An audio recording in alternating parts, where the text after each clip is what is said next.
누가복음 4장 1절에서 13절 말씀, 예수님이 받으신 세 가지 시험 세 번째 시간입니다.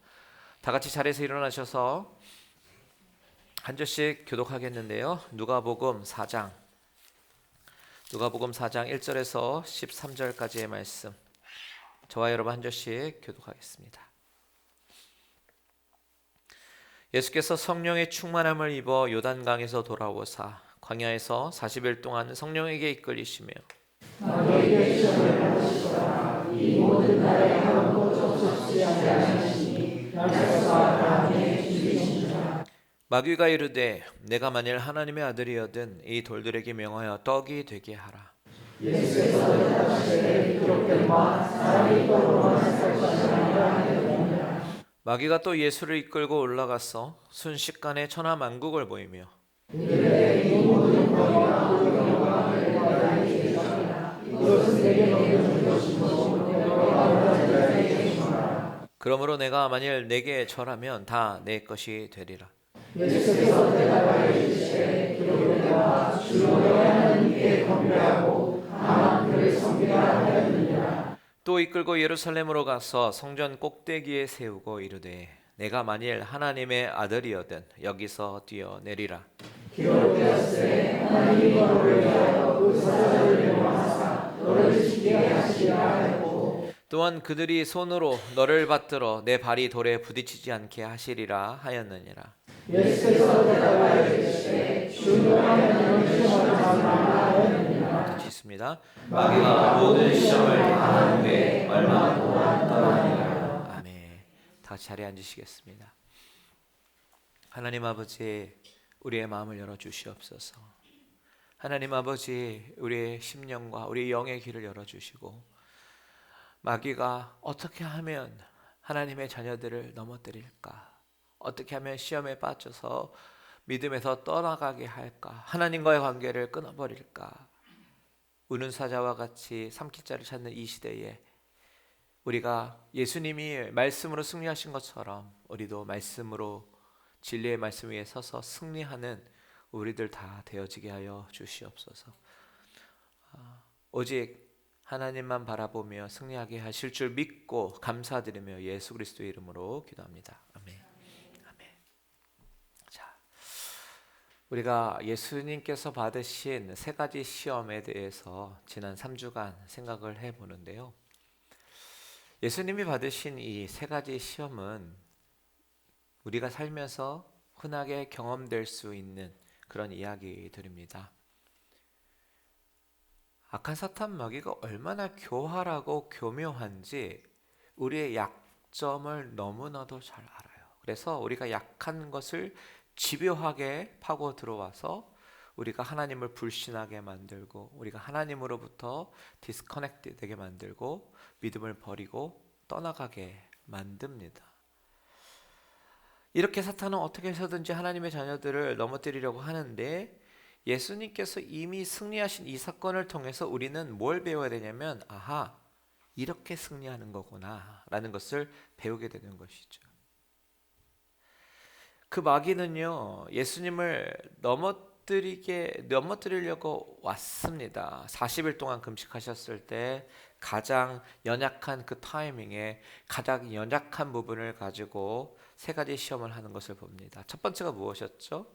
바로 하나님의 아들이여든 돌로 떡덩이가 되게 하라 라고 이야기합니다.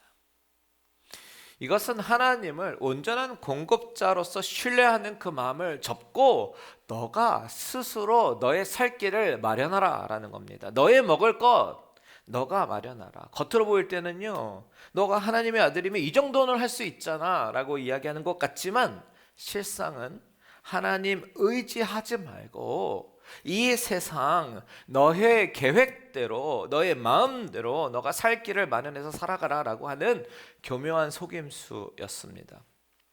하지만 예수님께서 어떻게 반응하셨냐면, 광야에서 만나를 공급해 주시고 고기와 물을 공급해 주시고 한 번도 굶주리지 않게 하시고 늘 필요한 만큼 채워주신 하나님을 기억하게 하는 신명기 8장의 말씀을 가지고 하나님은 공급자시다 라고 선포합니다.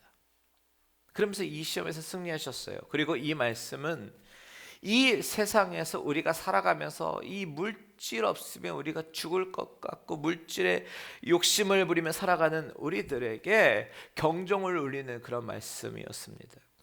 하나님이 모든 물질을 공급해 주시는 분임을 인정하면서 하나님이 정형해 주시는 그런 바운더리 안에서 만족하며 살아가는 것, 하나라도 더 가지려고 하고 더 모아서 내 삶을 내가 책임지려고 살아가는 그런 모습들을 되돌아보게 해주는 그런 말씀이었습니다. 두 번째로 받으신 시험, 지난주에 우리가 살펴봤지만 마귀는 예수님을 순식간에 높은 곳으로 데려가서 천하만국을 딱 보여줍니다. 그러면서 이 모든 권위와 영광을 내가 너에게 줄 것이다 라고 이야기합니다. 그렇게 말하는 마귀의 근거는 하나님이 나에게 그런 권위를 주셨다는 거예요. 그런데 내게 주신 것을 너가 나에게 절하면, 즉 경배하면, 예배하면, 월십하면 내가 너에게 주겠다라고 이야기합니다. 그런데 마귀의 진짜 속셈은 뭡니까? 어려운 길 돌아가지 말고 쉬운 길, 빠른 길, 효율적인 길, 눈에 보이는 가시적인 길로 가라라는 유혹이지요.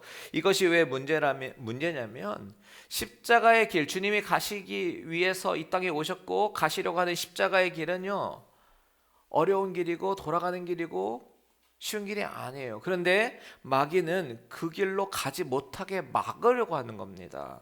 그리고 자신을 경배하게 함으로써 하나님을 온전하게 예배하지 못하게 하며 하나님과의 관계를 끊어버리게 하는 겁니다. 하나님이 받으셔야 할 영광을 자신이 얻으려고 하는 아주 교묘한 속임수인 거죠. 아마도 그럴 리는 없겠지만요, 만약에 예수님이 이 유혹에 넘어가셨더라면 아마 마귀는 이 세상 모든 사람들에게 커봐라, 하나님의 아들이 나에게 경배했다라고 얘기하면서 자신을 절대적인 숭배자로 드러내면서 사람들을 다스리려고 했을 겁니다. 그런데 예수님은 마귀의 그런 모든 계략을 간파하셨습니다. 그래서 오직 경배를 받으실 분은 하나님 한 분밖에 없음을 선포하셨어요. 예수님이 오신 목적은 영광을 받고 권세를 받고 사람들에게 주목을 받기 위해서 오시는 것이 아니라 십자가를 지고 고난을 당하시면서 온 인류를 구원하러 오신 그 사실을 분명하게 하시는 것이죠.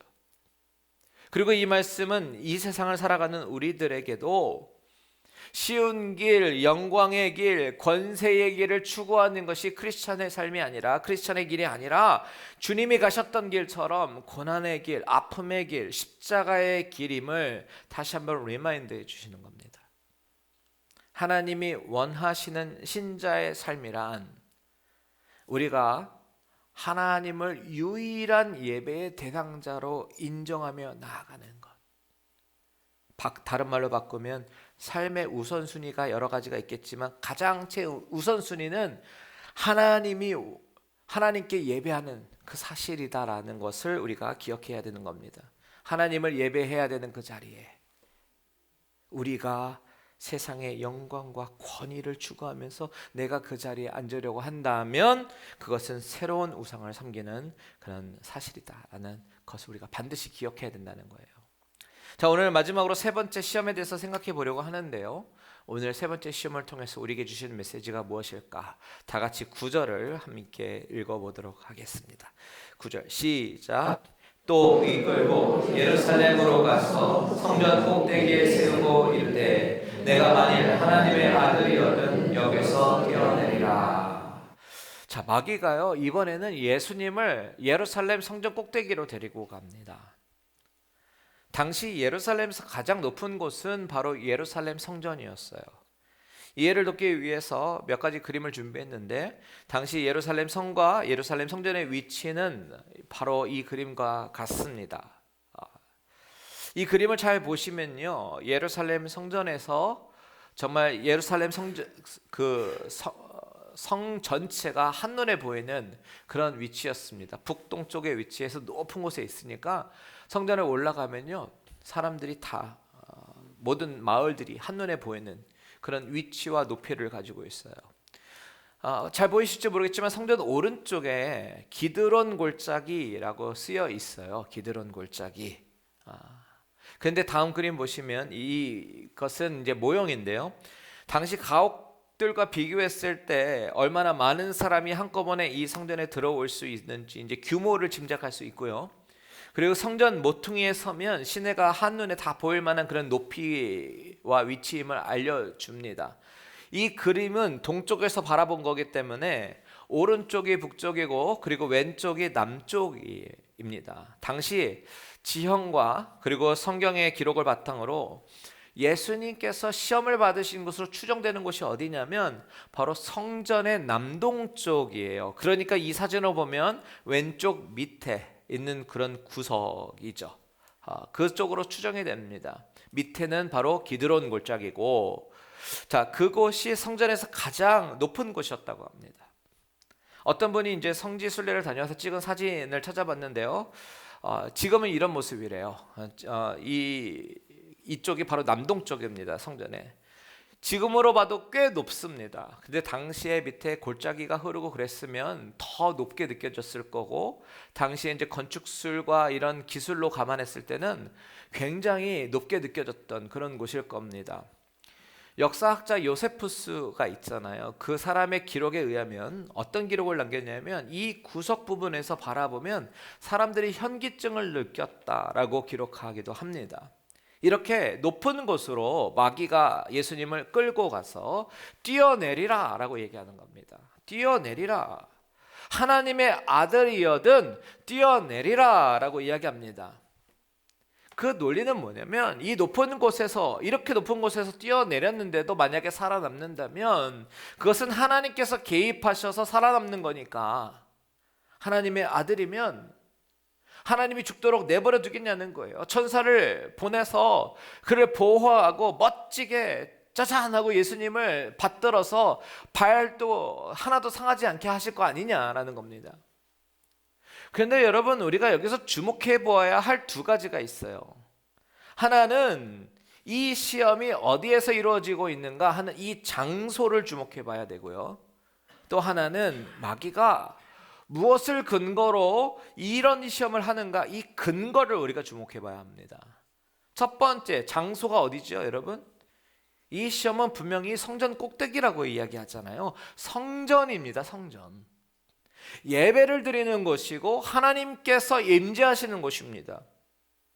그런데 마귀가 또 무엇을 근거로 이야기를 하냐면 바로 성경 말씀을 근거로, 성경 말씀을 인용해서 말하고 있다는 겁니다. 우리가 이것을 주목해 볼 필요가 있어요.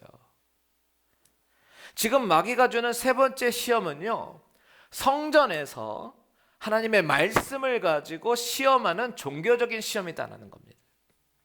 첫 번째 시험은 물질의 시험이었죠. 육신의 정욕.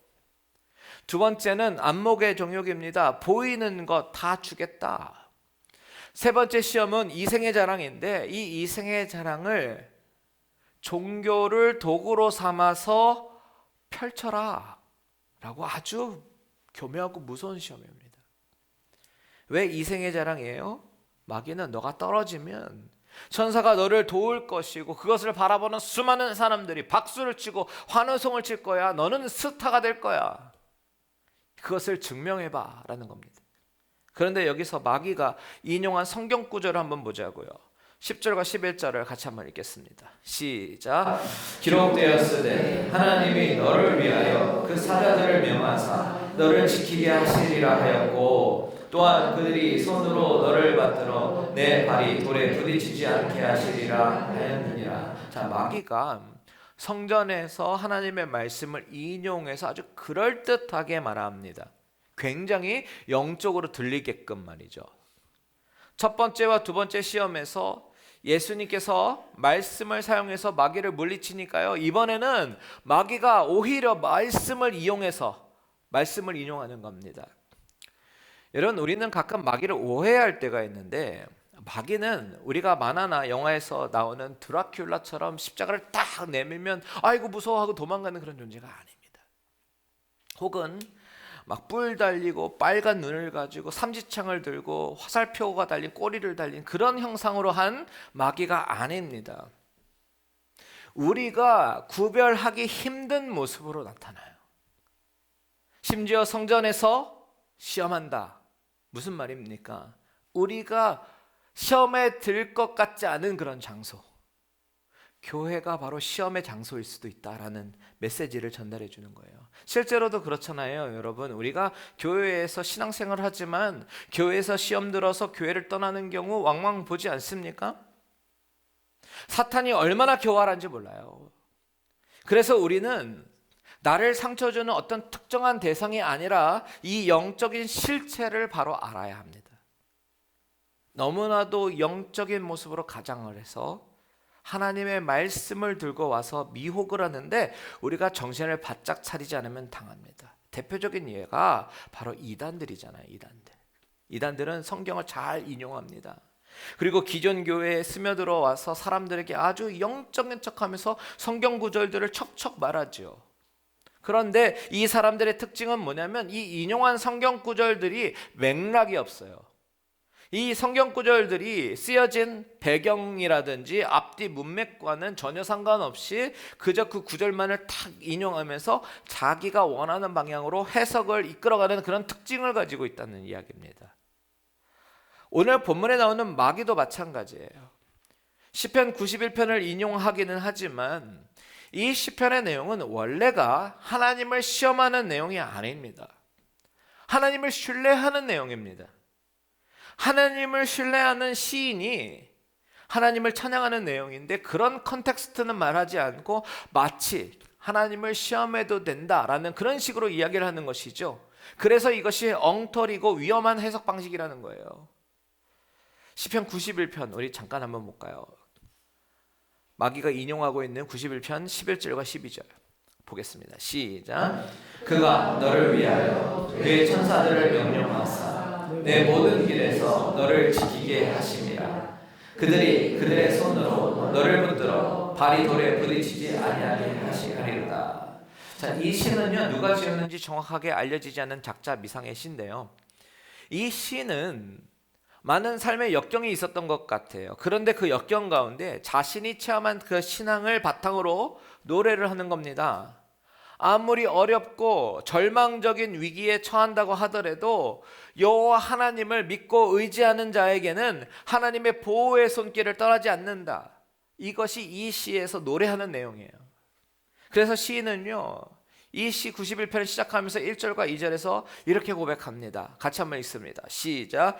지존자의 은밀한 곳에 거주하며 전능자의 그늘 아래에 사는 자여, 나는 여호와를 향하여 말하기를 그는 나의 피난처요 나의 요새요 내가 의뢰하는 하나님이라 하리니. 자, 이 시인은 하나님이 나의 피난처시라고 나의 요새시라고 내가 의뢰하는 하나님이다라고, 즉 내가 신뢰하는 분이시다라고 선포하는 겁니다. 그러니까 이 시의 중심 내용은 뭐예요? 하나님을 신뢰하는 자의 찬양인 거예요. 하나님을 시험하라 라는 그런 이야기가 아닙니다. 여러분, 이렇게 성경 말씀의 원래 의미를 생각하지 않고 우리가 원하는 대로 성경 말씀을 갖다 붙이면서 자의적으로 해석하는 것이 얼마나 위험한가 우리는 이것을 알아야 해요. 그리고 그 사탄은 지금도 우리에게 종교적인 시험을 걸어옵니다. 그런데 이 방식이 얼마나 위험한가. 자, 왜냐면 그럴싸하거든요. 우리가 봤을 때 성경 말씀을 인용하니까 뭔가 좀 더 영적인 것 같고 하나님 말씀 인용하니까 그게 맞는 것 같거든요. 지금 사탄이 마귀가 예수님께 그런 방식으로 접근하고 있다라는 겁니다. 여기서 뛰어내려봐. 하나님이 너를 돌에 부딪히지 않게 하실 거야. 천사를 보내서 발끝 하나 상하지 않게 하실 거야. 증명해봐. 이렇게 얘기하는 거죠. 그런데 여러분, 우리가 원하는 것을 이루기 위해서 종교를 이용하는 것, 하나님을 이용하려고 하는 것, 이것이 얼마나 큰 잘못인지 우리가 깨달아야 됩니다. 그것은 하나님을 시험하려 하는 겁니다. 그래서 예수님은 이 마귀의 시험에 어떻게 대응하시는가? 우리 12절을 같이 한번 보겠습니다. 12절 시작. 예수께서 대답하여 이르시되 주 너희 하나님을 시험하지 말라 하였느니라. 자, 시험이라는 말씀입니다. 자, 주님은 이번에도 성경 말씀을 인용해서 물리치시는데 이 말씀은요, 신명기 6장 16절의 말씀이에요. 원래 인용한 신명기 말씀 같이 한번 읽겠습니다. 시작. 너희가 마사에서 시험한 것 같이 너희의 하나님 여호와를 시험하지 말고. 여러분, 이 신명기라는 책 자체가 어떤 책입니까? 광야에서 40년 생활을 마치고 눈앞에 가나안 땅을 두고 지난 40년을 돌아보면서 백성들에게 이것을 꼭 기억해야 돼, 이것을 잊어버리면 안 돼 라고 마지막 당부를 하는 겁니다. 8장에서 40년간 하나님께서 광야의 길을 걷게 하신 것을 기억하라라고 이야기를 하잖아요. 하나님이 광야 생활 가운데 얼마나 백성들을 신실하게 지키셨는지, 보호하셨는지 기억하라라고 신신당부하는 겁니다. 그리고 지난주에도 우리가 6장을 보았는데 경고하죠. 너희들이 그 땅, 약속의 땅 가나안으로 들어가게 되면 너희들은 건축하지도 않은 그런 성읍을 얻게 될 것이고 심지도 않은 그런 포도원을 갖게 될 것이고 너희들이 배불리 먹게 될 것인데, 그때, 바로 그때 너희를 애굽 땅 종되었던 그런 집에서 이끌어내신 여호와 하나님을 기억하라, 잊어버리지 말아라, 이렇게 당부하는 것이 바로 이 신명기 6장의 컨텍스트입니다. 자, 이때 모세가 오늘 본문을 통해서 한 가지 더 당부하는 것이 뭐냐면, 방금 읽은 구절에서 너희가 마사에서 하나님을 시험한 것 같이 하나님을 시험하지 말라라고 얘기합니다. 마사에서 무슨 일이 있었죠? 출애굽기 17장 이야기인데, 그리고 민수기 20장 이야기인데요. 출애굽기 17장에 보면 이스라엘 백성들이요, 광야에서 막 목이 말라서, 그때가 홍해를 건넌 지 얼마 안 되는 시기거든요. 근데 목이 말라서 막 컴플레인하는 장면이 나옵니다. 17장 2절에 보면 백성들이 심하게 컴플레인해요. 다투어 이르되, 여러분 보이시죠? 우리에게 물을 주어 마시게 하라 라고 컴플레인하는데, 여기서 다투다라는 말의 원어적인 뜻은 소송을 제기하다, 고소해서 논쟁을 하고 다투었다라는 그런 뜻입니다. 사람이 법정까지 갔을 때는요, 양보할 의사가 없다는 이야기입니다. 끝까지 싸워서 이기겠다는 이야기입니다. 그만큼 이스라엘 백성들이 모세에게 심하게 컴플레인했다라는 것이죠. 3절에 보면 당신이 어찌하여 우리를 애굽에서 인도해 내어서 우리와 우리 자녀와 우리 가축이 목말라 죽게 하느냐라고 이야기하죠. 민수기 20장에도 같은 사건을 더 자세하게 기록하고 있는데 20장 3절에 이렇게 얘기합니다. 우리 형제들이, 그 부분부터 같이 읽어볼게요. 시작. 우리 형제들이 여호와 앞에서 죽을 때 우리도 죽었더라면 좋을 뻔하였다. 정말 막말입니다. 막말. 아무 말이나 막 하고 있어요. 이것이 바로 무리바 사건입니다. 이때 하나님이 모세에게 반석을 치면 물이 나올 것이다 라고 알려주셨고요, 모세의 그 지팡이를 통해서 반석에서 물을 내셨어요. 그런데 여기서 중요한 말씀이 나옵니다. 그게 뭐냐면 바로 출애굽기 17장 17절입니다. 17장 7절 같이 읽습니다. 시작. 그가 그곳 이름을 마사 또는 무리바라 불렀으니 이는 이스라엘 자손이 다투었으며 또는 그들이 여호와를 시험하여 이르기를 여호와께서 우리 중에 계신가 안 계신가 하였습니다. 자, 그들이 여호와를 어떻게 했다고 나와요? 시험했다. 무엇을 시험했는가? 바로 여호와께서 우리 중에 계신가 안 계신가, 이것을 시험했대요. 그러니까 이 물이 있으면 하나님이 계신 것이고 하나님이 살아계신 것이고, 이 물이 없으면 하나님이 안 계신 거다. 이렇게 물을 가지고 하나님의 살아계심과 그 하나님이 계시지 않음을 판별하기 시작했다는 겁니다. 그래서 하나님이 그것을 마사라고 얘기하셔요. 테스트, 시험이라고 부르신 겁니다. 자, 여러분, 지금 예수님이 이런 역사적인 사건을 가지고 마귀에게 이야기하는 겁니다. 이스라엘 백성들이 르비딤까지 오기까지 하나님이 어떻게 하셨냐면 만나를 제공해 주시고 물을 주셔서 지금 여기까지 왔다는 겁니다. 어떻게 하셨냐면 만나를 때에 따라 주셨죠. 그리고 메추라기도 보내주셔서 고기도 먹게 하셨죠. 그리고 물을 때때로 공급해 주셨어요. 그런데 르비딤에 왔는데 물이 없으니까 어떻게 됩니까? 물을 주시면 하나님이 살아계신 거고, 물이 없으면 하나님이 없는 거다라고 사람들이 생각했다는 겁니다. 그런데 이 논리를 가지고 지금도 마귀가 지금 현대를 살아가는 우리들에게도 똑같은 방법으로 우리의 믿음을 넘어뜨리려고 한다는 사실을 우리가 기억해야 합니다. 만약에 여러분이 어떤 기도 제목을 놓고 기도를 하면서 하나님이 이 기도에 응답하시면 나 하나님 믿을게요. 잘 믿을 거예요. 정말 누구보다도 가장 열심히 하나님 믿을 거예요. 그런데 이 기도 응답하지 않으면 나 하나님 안 믿을 겁니다. 이러면 하나님을 시험하는 겁니다. 이 기도의 응답 문제를 가지고 하나님을 심판대에 세워놓고 하나님을 시험하는 그런 거라는 이야기예요. 그런데 이것이 바로 마귀의 전략이다라는 사실이죠. 마귀는 이렇게 얘기하는 겁니다. 봐라, 두드리라 그러면 열릴 거라고 했잖아. 찾으라 그러면 찾을 거라고 했잖아. 하나님이 자식에게 좋은 것을 주실 거라고 얘기했잖아. 그러니까 너 기도 안 들어주시면 그분은 하나님이 아니야. 널 사랑하지도 않고 널 버리신 거야. 이렇게 이야기합니다. 봐라, 성경 봐봐. 하나님 믿으면 잘 된다고 했는데 너는 왜 이렇게 어려움이 많니? 이것이 마귀의 시험이라는 거예요. 그런데 여러분, 우리가 하나님께 우리의 기도 제목을 놓고 기도하는 대로 다 내가 원하는 방향대로 다 내 소원을 이루어 주신다라고 믿는다면 그것은 하나님을 믿는 것이 아니라 알라딘 요술램프의 지니를 믿는 겁니다. 내 소원을 들어주는 도구로 하나님을 이용하는 겁니다. 왜냐하면 그 기도 응답의 방식이 내가 원하는 대로 이루어지는 것이 궁극적으로 나에게 유익이 되는지 안 되는지 하나님만 아셔요.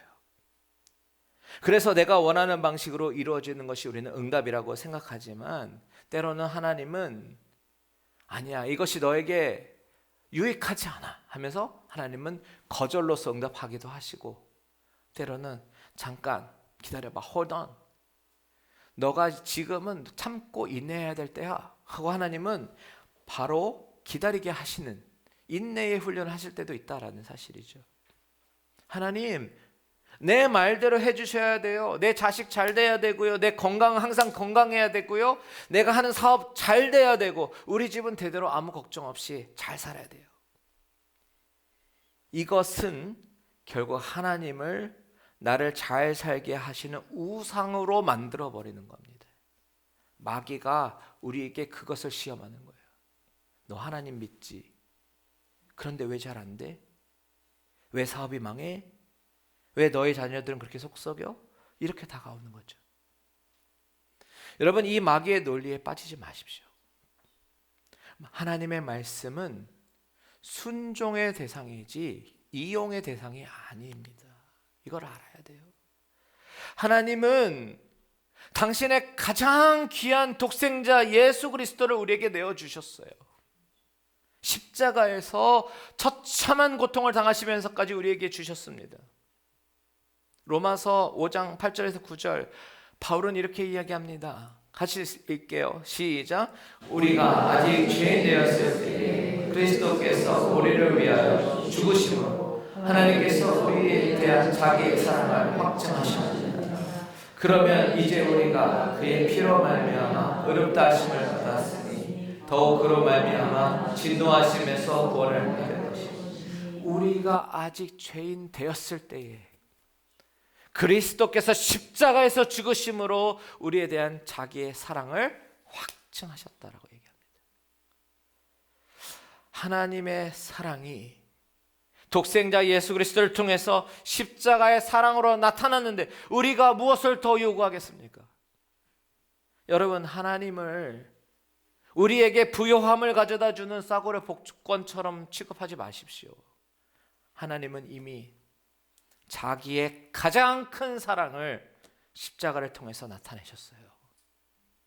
그래서 내가 아무 일 없이 평지를 걸어갈 때에도 하나님은 살아계시고 나와 동행하시지만 내가 고난당하고 내가 고통당하는 그 순간에도 하나님은 여전히 나를 사랑하신다. 이 사실을 믿으시기 바랍니다. 마귀가 돌로 떡을 만들려고 할 때 나는 하나님의 공급하심을 믿습니다 라고 고백하고 마귀가 세상 영광 다 보여주면서 가져가라 라고 이야기할 때 나는 하나님만 예배하는 예배자입니다 라고 고백하고, 마귀가 하나님 복 주신다고 했으니까 시험해봐 라고 이야기할 때 하나님이 나를 사랑하시는 것만으로도, 하나님이 나의 하나님이 되신다는 그 자체만으로도 나는 이미 큰 복을 누린 자다라고 고백하면서 마귀를 물리치는 저와 여러분들 되기를 바랍니다. 찬송가 가사처럼요, 어려운 일 당할 때 예수 의지해야 해요. 아무 일 만나도 예수 의지해야 합니다. 그 상황이 나를 힘들게 해도 나를 사랑하신 그분만 붙들고 믿음의 길, 신앙의 길, 순종의 길, 십자가의 길로 나아가며 승리하는 저와 여러분들 되시기를 주님의 이름으로 축원드립니다. 아멘. 우리 다 같이 찬양하고 기도하겠습니다.